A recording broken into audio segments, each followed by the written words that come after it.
Bon, vous avez donc bien vos deux calques qui sont dans des objets dynamiques. On va redimensionner l'image. On va dire, tiens, je voudrais l'utiliser sur un site web. Je vais la redimensionner. Petite astuce pour choisir dynamiquement, hein, si vous n'avez pas déjà une idée de la dimension à laquelle vous voulez l'image sur le site, vous n'avez pas un endroit précis qui vous indique tiens, l'image doit faire 656 pixels sur 480. Donc vous décidez, vous avez le choix de décider à quelle taille elle va apparaître sur le site. Eh bien, on va le simuler dynamiquement dans Photoshop, dans ce cas-là. Menu fenêtre, navigation. Vous allez faire apparaître la palette navigation. Alors la palette navigation, elle permet de voir quelle est la partie, de visualiser quelle est la partie de l'image que je suis en train de regarder. Donc avec la barre d'espacement, je bouge l'image dans sa fenêtre. Et forcément, le petit rectangle rouge, si j'ai zoomé, si je ne vois qu'une partie de l'image, le petit rectangle rouge de la palette navigation m'indique quelle partie d'image je suis en train de voir. C'est surtout pratique quand on a des textures et plein de choses qui se ressemblent pour savoir où on est.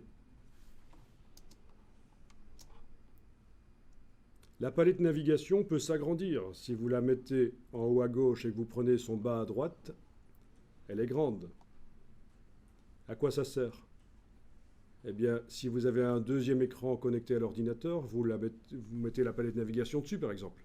Et en permanence, elle va vous permettre de naviguer dans l'image en bougeant le petit carré directement dans la palette navigation. Mais agrandir la palette autant que ça sur un ordinateur qui n'a qu'un seul écran, ça n'a pas de sens, bien entendu.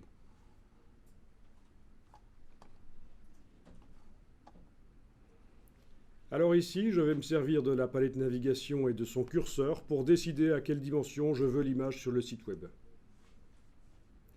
Quand on met une image sur un site web, il ne faut pas demander au navigateur de web, hein, Firefox, Chrome, etc., il ne faut pas demander qu'il redimensionne lui-même l'image.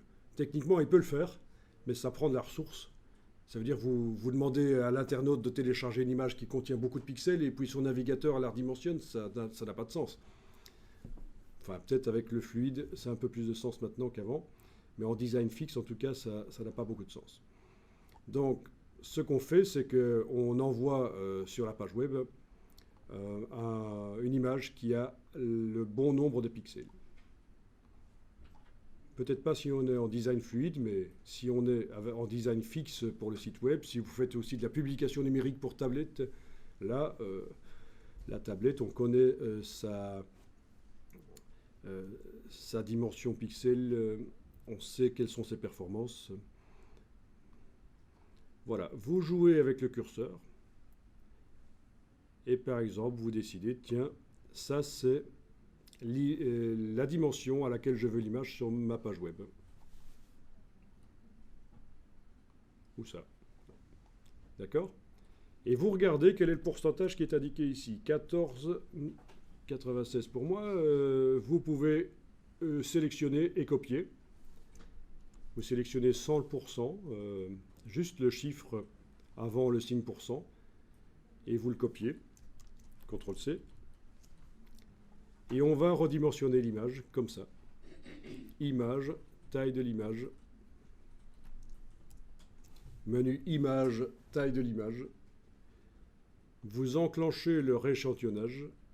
Vous mettez l'unité %, à la place de centimètres, et vous collez votre pourcentage que vous avez été prendre là.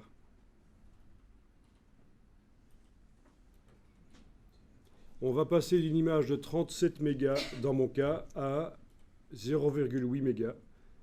Autrement dit, le nombre de pixels diminue. Voilà.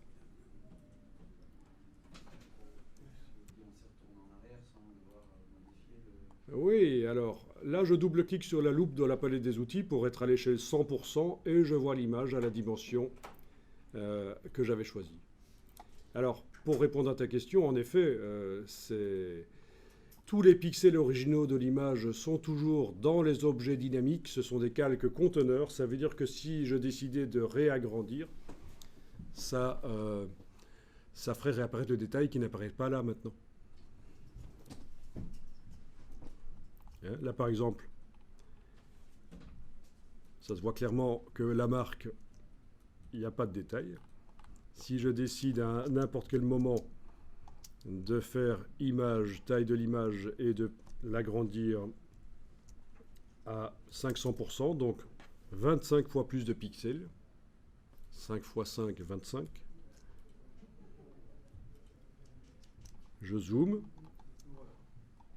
On constate que les pixels originaux étaient toujours dans l'objet dynamique.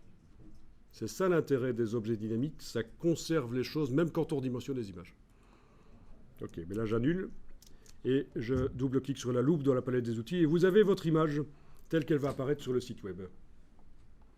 Et le filtre passe haut, sa valeur n'a pas changé et ça donne un truc peut-être un peu pourri.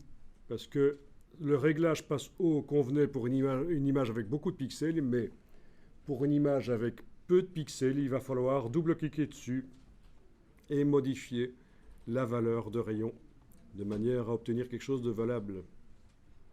Donc vous voyez, nombre de pixels différents dans l'image, le même filtre doit être remodifié pour obtenir quelque chose d'acceptable.